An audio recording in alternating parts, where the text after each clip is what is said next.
आज मैं आपके साथ चिकन के इतने मज़ेदार और इतने क्रिस्पी इतने ज़बरदस्त शामी कबाब बनाने का तरीका शेयर करूंगा कि इंशाल्लाह मैं ज़्यादा बड़ी बात नहीं करता हूं कि जब भी आप इस रेसिपी को मेरे तरीके से बनाएंगे शामी कबाब आपके इतने मज़ेदार इतने टेस्टी बनेंगे कि बेख्तियार आपके दिल से दुआ निकलेगी ये बनाने के बाद। मगर इसके लिए शर्त एक है कि आपने इस रेसिपी को फॉलो करना है और जो तरीका इंशाल्लाह इस वीडियो के अंदर मैं आपको बताऊंगा उसको फॉलो कीजिएगा।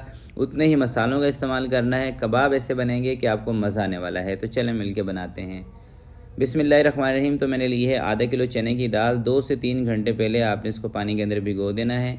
और जल्दी अगर आपने दाल को तैयार करना है तो नीम गर्म पानी में इसको भिगो दें। उसके बाद अच्छी तरीके से धो के आप इसको कढ़ाई के अंदर डाल दें या प्रेशर कुकर के अंदर डाल दें।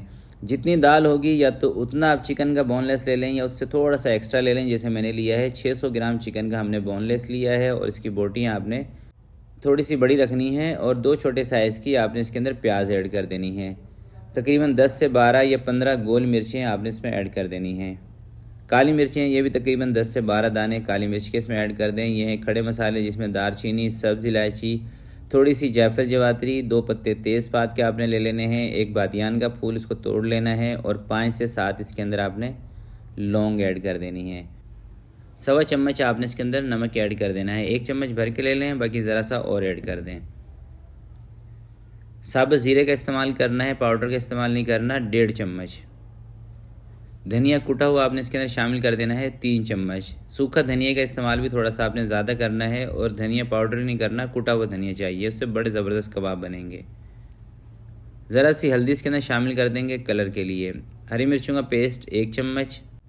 अदरक और लहसुन का पेस्ट इसके अंदर मैं 2 चम्मच ऐड कर रहा हूँ। पानी आपने इसके अंदर इतना ऐड कर देना है कि तकरीबन 20 से 25 मिनट जब आप इसको पकाएं तो पानी इसमें से ख़त्म ना हो, यानी कि इतना पानी इसमें डाल दें कि ये अच्छी तरीके से डिप हो जाए और ज़रा सा ऊपर हो पानी, बस दाल के और चिकन के ऊपर हो। और तकरीबन 25 से 30 मिनट इसको लगेंगे दाल को और चिकन को अच्छी तरीके से गलने में। सबसे पहले आपने तेज़ आंच पे इसको एक उबाल करा लेना है। जैसे ही तेज़ आंच पे एक उबाल आएगा आपने एक दफ़ा अच्छी तरीके से इसके अंदर चम्मच चला देना है और दोबारा इसके ऊपर कवर लगा देना है और चूल्हा इसका कर देना है हल्की आंच पे। तकरीबन 30 मिनट तक आपने इसको पकाना है। इतनी आंच होनी चाहिए कि उबाल इसके अंदर चलता रहे। तो तकरीबन 30 से 35 मिनट पकाने के बाद ये कंडीशन आ गई है चिकन की और दाल की। देखें चिकन भी बेहतरीन गल गया है और दाल भी बेहतरीन गल चुकी है और थोड़ा सा इसके अंदर पानी भी है। ठीक है, पानी हो तो कोई मसला नहीं है, क्योंकि जैसे अब हम इसको पीसेंगे ना, घोटा लगाएंगे और साथ में हल्का हल्का चूल्हा ऑन करके रखेंगे तो पानी भी इसका, जब तक दाल और चिकन बिल्कुल बारीक होगी, पानी भी इसके अंदर से खुश्क हो जाएगा। तो एक तो तरीका ये है कि आप इस तरह का घोटा ले लें, उसकी मदद से आप इसको पीस लें मेरी की तरह, जैसे मैं इसको पीस रहा हूँ ना। और ये तकरीबन 10 से 12 मिनट आपको मेहनत करनी पड़ेगी इसके ऊपर। 10 से 12 मिनट के अंदर अगर दाल सही तरीके से गली होगी तो 10 से 12 मिनट के अंदर ये बिल्कुल मैश हो जाएगी, दाल भी मैश हो जाएगी और चिकन के बेहतरीन से रेशे भी बन जाएंगे। दूसरा तरीका ये है कि दाल के अंदर जो पानी होगा चूल्हा तेज़ करके पानी को खुश्क करें और उसके बाद फिर आप इसको चॉपर में डाल के पीस लें। उससे ये होगा कि चिकन के ना इतने अच्छे रेशे नहीं बनेंगे। और एक तरीका ये है कि आप इसको सिलबट्टे के ऊपर डाल के भी पीस सकते हैं, और ये पुराना तरीका है और सिलबट्टे वाला तरीका भी बहुत ज़बरदस्त है। और मेरे हिसाब से सिलबट्टे भी इतना ज़्यादा टाइम नहीं लगता। जो लोग रेगुलर सिलबट्टे पे काम करते हैं उनके लिए इतनी सी दाल पीसना या चिकन पीसना ज़्यादा बड़ी बात नहीं है। सही है। तो 10 से 15 मिनट लगाने के बाद ये देखें चिकन के अंदर जो पानी था ना ये भी ड्राई हो गया है। अब इसका चूल्हा मैंने बंद कर दिया है। सही है। जब चिकन का पानी अच्छे तरीके से ड्राई हो जाए ना और दाल भी पीस जाए तो आप इसका चूल्हा बंद कर दें। चूल्हा वैसे हमने जलाया इसके नीचे इसलिए था हल्का हल्का कि इसके अंदर जो पानी था दाल में और चिकन में वो ख़त्म हो जाए। और अभी कोई दाल का दाना भी नज़र नहीं आ रहा इसके अंदर कोई, और अगर एक आध दाना दाल का रह भी गया तो खैर है, कोई मसला नहीं है। ठीक है, तो अब इसको हम निकालेंगे एक दूसरे बर्तन में, बड़े से थाल के अंदर, और इस पूरे मिक्सचर को ना ठंडा करेंगे। और उसके बाद जो अगला स्टेप है ना वो आपको बताऊँगा, और फ्राई करने का जो तरीका इंशाल्लाह आपको बताऊँगा। अगर इस तरह से आप ये शामी कबाब फ्राई करेंगे ना, यकीन करें आपको मज़ा आएगा। बस मैं ज़्यादा बात नहीं करता हूँ। आप जब इस रेसिपी को ट्राई करेंगे और इसी तरीके से बनाएंगे तो आपने अपना फीडबैक इसी वीडियो के नीचे कमेंट में लाजमी बताना है कि आपके कबाब कैसे बने हैं। इंशाल्लाह मज़ा आएगा आपको। तो एक दफ़ा इसको ठंडा करते हैं मसाले को।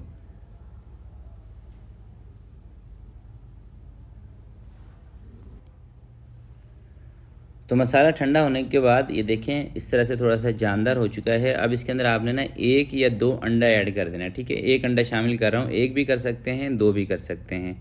3 से 4 हरी मिर्चें बारीक बारीक चॉप करके इसमें शामिल कर दें। 2 छोटे साइज़ की प्याज या 1 बड़े साइज़ की प्याज लें, इसको भी बारीक चॉप करके इसमें शामिल कर दें। अब हरी मिर्च को, अंडे को, प्याज को अच्छे तरीके से आपने इसके अंदर मिक्स कर देना है। अच्छा, प्याज ना आपने इसके अंदर ज़्यादा मोटी कटिंग नहीं रखनी प्याज की। अगर प्याज ज़्यादा मोटी रखेंगे तो फ्राई के टाइम पे जाके ना फिर आपको प्रॉब्लम होगी, आपके जो कबाब हैं ये टूटेंगे। सही है, तो इस चीज़ का ध्यान रखना है कि मिर्चियाँ भी मोटी नहीं होनी चाहिए और प्याज भी मोटी नहीं होनी चाहिए। और अंडा आपने इसके अंदर लाजमी ऐड करना है, क्योंकि जिस तरीके से आप ये आगे चल के हम इसको फ्राई करेंगे, अगर अंडा आपने इसमें ऐड करेंगे तो फिर ये कबाब आपके टूटेंगे। और यहाँ पे एक चीज़ और मैं आपको बता दूं कि अगर खुदा ना खास्ता आपसे इस दाल के अंदर पानी रह गया है कबाबों के अंदर और ये पूरा मिक्सचर पतला हो गया है, तो परेशान होने की ज़रूरत नहीं है आपको। आप इसके अंदर ज़रा सा ब्रेड क्रम्स ऐड कर सकते हैं, ठीक है। मैदा, कॉर्नफ्लोर इस तरह की चीज़ का इस्तेमाल नहीं करना, थोड़ा सा ब्रेड क्रम्स ऐड कर लें। अगर ब्रेड क्रम्स आपके पास नहीं है तो ब्रेड के 2-3 स्लाइस लें, उसको चॉपर के अंदर घुमा के उसको बिल्कुल बारीक करके वो इसके अंदर ऐड कर लें। पहला तो तरीका ये है कि आप इसको चूल्हे के ऊपर रख के पका लें, अच्छे तरीके से इसका पानी ड्राई कर लें, वो तरीका ज़्यादा बेहतर है। मगर फिर भी आपसे मिस्टेक हो गई है, पूरा मिक्सचर आपसे पतला है, कबाब सही नहीं बन रहे, शेप नहीं आ रही, तो परेशान ना हो। जो तरीका मैंने आपको बताया है ब्रेड क्रम्स इसमें ऐड करने का, वो आप कर सकते हैं। तो सारे कबाब हमारे बन गए हैं। आप इनको स्टोर भी कर सकते हैं, फ्रीज़ भी कर सकते हैं, मगर मैं इनको सारे कबाबों को फ्राई करूँगा तो आपको लेके चलता हूँ फ्राई की तरफ। फ्राई का तरीका आपने समझ लेना है। इंशाल्लाह मेरे तरीके से फ्राई करेंगे, बहुत ज़बरदस्त कबाब बनेंगे। अच्छा, मैंने इनको अंडा लगा के नहीं फ्राई कर रहा हूँ, इसको डायरेक्ट ही फ्राई करेंगे। और आपने कोई भी लोहे की कढ़ाई के अंदर इसको फ्राई करना है, ठीक है। सिल्वर की कढ़ाई ना लें, क्योंकि सिल्वर की कढ़ाई में ना ये चिपकने का अंदेशा है। जब आप इसको थोड़े से तेज़ गर्म तेल में फ्राई करेंगे तो हो सकता है कि ये नीचे से चिपकें सिल्वर की कढ़ाई में। अगर लोहे की कढ़ाई लेंगे तो ये नीचे बिल्कुल भी नहीं चिपकेंगे। और थोड़े से गर्म तेल में आपने इसको फ्राई करना है, ठीक है। देख रहे हैं तेल का टेम्परेचर कैसा है। और ज़्यादा से ज़्यादा 2 मिनट के अंदर ये कबाब फ्राई हो जाएंगे। जैसे ही आप इसको तेल के अंदर डालेंगे 2 से 2.5 मिनट, या ज़्यादा टाइम लेंगे तो 3 मिनट के अंदर कबाब के ऊपर एक बेहतरीन सा कलर आ जाएगा। और यकीन करें ऊपर से ये इतने क्रिस्पी होंगे ना कि इंशाल्लाह आपको कबाब देख के भी मज़ा आ जाएगा, और जब आप इसको सर्व करेंगे आपकी तारीफ़ें ज़रूर होंगी, इंशाल्लाह इस बात की गारंटी है। तो कबाबों का आप कलर देखें माशाल्लाह से कितना खूबसूरत कलर आ रहा है, और ये कबाब कोई टूट नहीं रहे। इसकी रीज़न क्या है कि हम इसको थोड़े से गर्म तेल में फ्राई कर रहे हैं, यही रीज़न है। और आपने इसको निकालना है स्टेनर के ऊपर, ताकि इसके अंदर जो एक्स्ट्रा ऑयल वगैरह हो वो चला जाए, इसमें से निकल जाए।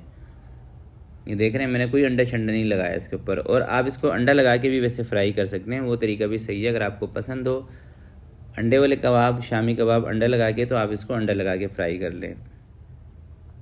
और अगर आपको ऊपर से क्रिस्पी कबाब बनाने हो ना, जैसे मैं बना रहा हूँ, तो फिर आपने अंडा नहीं लगाना, ठीक है। और आप ये कबाब पराठे के साथ, चपाती के साथ सर्व करेंगे, यकीन करें आपको मज़ा आएगा। और आप चाहें तो इसको दाल चावल के साथ भी सर्व कर सकते हैं।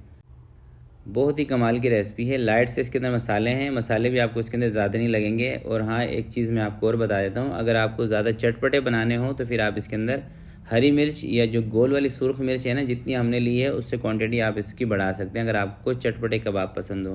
वैसे मेरे हिसाब से तो लाइट से मसाले वाले कबाब बेहतरीन होते हैं। तो आप इसका लुक चेक करें। मैं भी ना आपको एक पीस तोड़ के भी दिखाऊँगा। एक दफ़ा सारे कबाब फ्राई कर लें, फिर आपको तोड़ के दिखाता हूँ। तो कबाब हमारे माशाल्लाह से सारे फ्राई हो चुके हैं। तो आप इसका ज़रा करीब से लुक देख लें।